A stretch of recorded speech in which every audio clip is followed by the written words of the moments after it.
Well, here we go. Day one of Donald Trump's presidency. He was just inaugurated, and he's already started signing in front of everyone dozens and dozens of executive orders, even throwing the Sharpies into the crowd after he did so.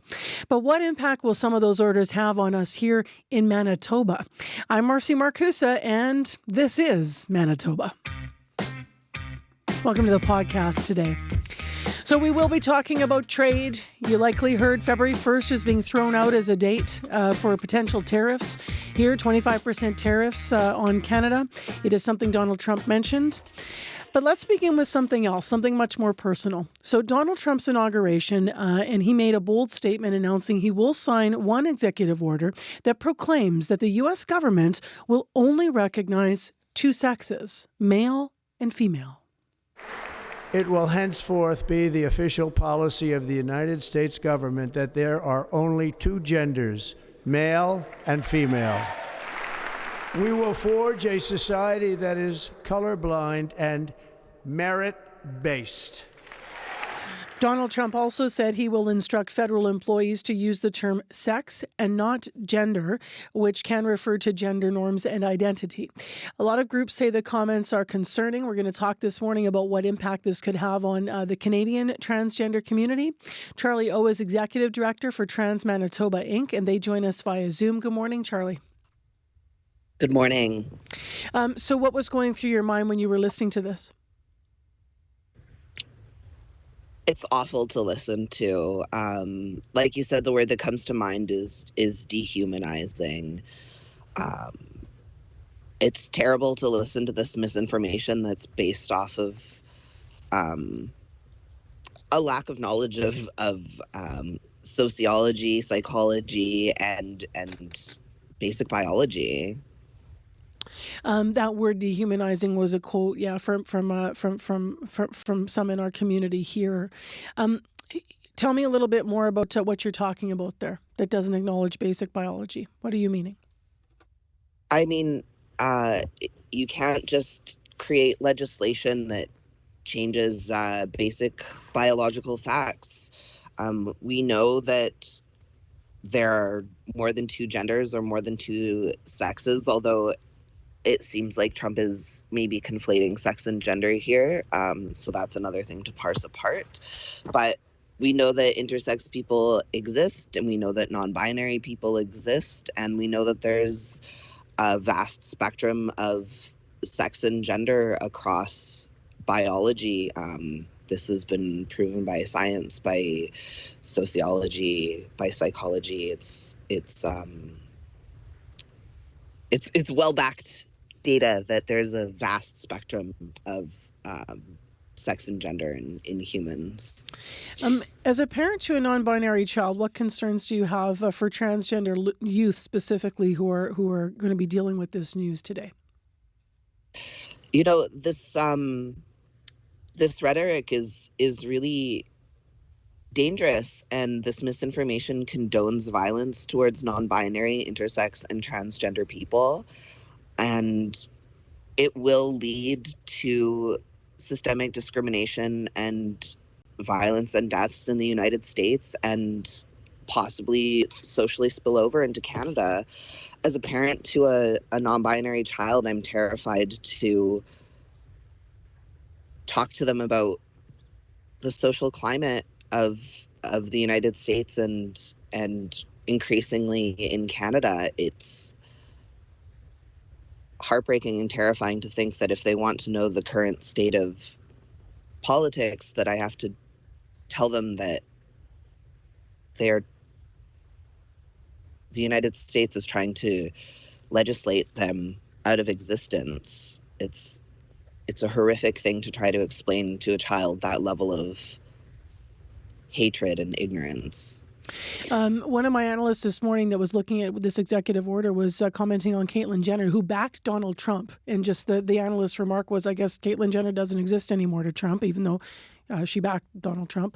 And I know that when we were down south in North Dakota, I mean, there's an elected representative there that is trans. So I wonder how you're feeling this morning about the prospect of crossing the border. I mean, will you go to the States? I won't be crossing the border anytime soon. I don't think that my um, gender presentation or my identity documents will provide me any sort of safety in crossing the border. It's heartbreaking. I don't know if or when I'll see my brother and his kids or my dad again. It's a really scary and dangerous time to be trying to travel and having family and friends in the United States. Can you elaborate more on your documents? Because that's an aspect of things, right? Because we have a country that said they're not recognizing people outside of male and female gender. So can you elaborate more on that? Absolutely. So right now, if you want to travel into the United States and you're carrying a passport, currently you can self-declare your gender marker on your passport, which means that no matter what your birth certificate, your driver's license says, if it has an M or an F or an X gender marker on it, on your passport, you can self-declare your gender marker and choose an MF or X gender marker. If you've chosen an X gender marker for your passport, this could potentially create a target on you as a person who is choosing a gender marker outside of the binary options. So when you're flying in or driving in, this could create problems at the border, from potentially not being let in to more likely just a variety of harassment and abuse at the border. You, in fact, you mentioned your family in the States. You used to live in the States. What led you back to Canada? When I was 17, George Bush was on the brink of being reelected again, and that social climate was enough for me. It was not an environment in which I felt safe as a young non-binary person living in the United States, and so I decided to leave at that point. What you want people to who agree with the executive order to understand this morning about this, and maybe to know about you, about the reality of being non-binary? You know, gender non-conforming people, trans and non-binary people are just regular people in your community. We've always been here. We are, you know, teachers. We're at your grocery store. We work at your local nonprofit. We're just regular people trying to live our lives with a modicum of human rights. And you can't legislate us out of existence. Saying that we don't exist doesn't make it true. There's been legislation all over the world that tried to claim that queer and trans people don't exist in specific countries, and it doesn't mean that it's not. It doesn't mean that we're not there. We're still here. You cannot legislate us out of existence. And saying that intersex and non-binary and gender non-conforming people don't exist is part of Canada's colonial history too. And it's important that we remember that after several hundred years of attempted erasure through the colonization project, that two-spirit and gender non-conforming trans and non-binary people are still here, and we're going to still be here no matter what kind of legislation is enacted. We are still here. And it is important to remember that this legislation is not just rhetoric, that it is opening the door to hateful ideas and actions that can and will lead to violence and death in our community. You were talking about, historically, you were talking about Canada, but I want to ask you, I mean, if somebody has a personal belief, or they follow a religion, and they may have personal thoughts about gender, about male and female gender, those conversations have been taking place for a long time at the individual levels, of course, but I wonder what your thoughts are about why this has escalated in this moment in 2025 to this level. Trans people throughout history have been a target of this kind of discrimination. It has come in waves throughout history, from the beginning of the colonial project, in which the colonizers used religion to dictate that there are only two genders, up until nearly 100 years ago with World War II, and having queer and trans people be targeted then as well. We have been targeted with this kind of legislation throughout history, and we're still here, and we're going to still be here, continuing to fight for our human rights. Thank you very much for being with us, Charlie Eau. We appreciate your time. Thank you, Marcy. Charlie Eau is the executive director for Trans Manitoba, Inc. Well, as we mentioned, that interview, of course, looking at one executive order, but Donald Trump signed dozens of them. He also, in his inauguration speech, began with a familiar message. The golden age of America begins right now.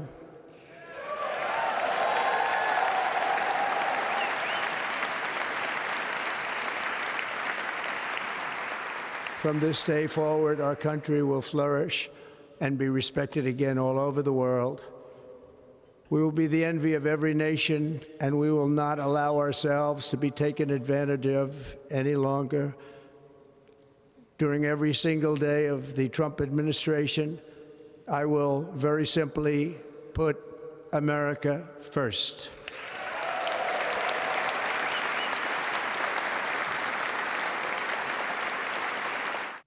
So what is Trump's definition of the golden age of America? Well, he talked about an emergency at the southern border with Mexico, just to reiterate some of this. He also talked about renaming the Gulf of Mexico the Gulf of America, and directives as well to make the U.S. energy independent with a policy of, quote, drill, baby, drill, as he likes to say. Thomas Schaller is a political scientist at the University of Maryland, and he's a regular analyst with us here at CBC. And here's our conversation about some of those orders. Good morning again, Thomas. Good to be back, Marcy. So why don't we start with what his executive orders were related to the U.S.-Mexican border? Yeah, there were more executive orders about that than anything else. On immigration, he declared a national emergency. He also declared an energy emergency. Everything was an emergency yesterday, and now everything is perfect today. I don't know if you guys noticed, but the immigration executive orders included a return to Mexico policy, so that people who are in the border, trying to come to the border, to deter them in the first place. He ended catch and release, where we would just send people back who did attempt unsuccessfully to enter the country undocumented. He also declared that the Mexican drug cartels are foreign terrorist organizations, so he can use powers that the government created after 9/11 to treat cartels much like we would Al Qaeda or Osama bin Laden, for example. And then I think aggressively, and I think unconstitutionally, Trump declared an end to birthright citizenship, which is protected in the Constitution's Fourth Amendment. This would be akin to him declaring that women no longer have the power to vote under the 19th Amendment. So presidents can't just declare by executive order that the constitutional parts they don't like are now unconstitutional. But I think we're going to see sweeping changes at the border and around pretty soon. What does ending catch and release mean? Ending catch and release is a policy where if we catch somebody, we just send them back across the U.S. border instead of detaining them here in detention centers. So people who try unsuccessfully to enter the country will not be just released back into Mexico. And what will happen to them? I assume they'll be detained much like they were, kids in cages and stuff back during the first Trump administration. So we'll see. I don't know. It may be different now. Just asking questions, obviously, because we're watching our borders here. We had Karen Pauls from Manitoba at the Emerson border for a number of days reporting. So just trying to get a sense of what he's going to do all over the place here. Can we talk a little bit about drill, baby, drill to make the U.S., energy independent? And what does he mean by that specifically? I mean, we're at record energy production right now. There's higher energy production at the end of the Biden administration than there was at the previous end of the Trump administration in his first term. So I guess we can ramp it up further. He signed an executive order related to Alaska and the Anwar Alaska National Wildlife Refuge. So I suppose we can further ramp up, offshore oil drilling and Alaskan oil drilling and natural gas production. I mean, the United States is a net exporter of energy right now and is at its highest rates of domestic energy production. But I suppose Trump could take it higher if he thinks he can. We'll see. Another Trump priority is, quote, establishing male and female as biological reality, end quote. What kind of policies may we see flow from that?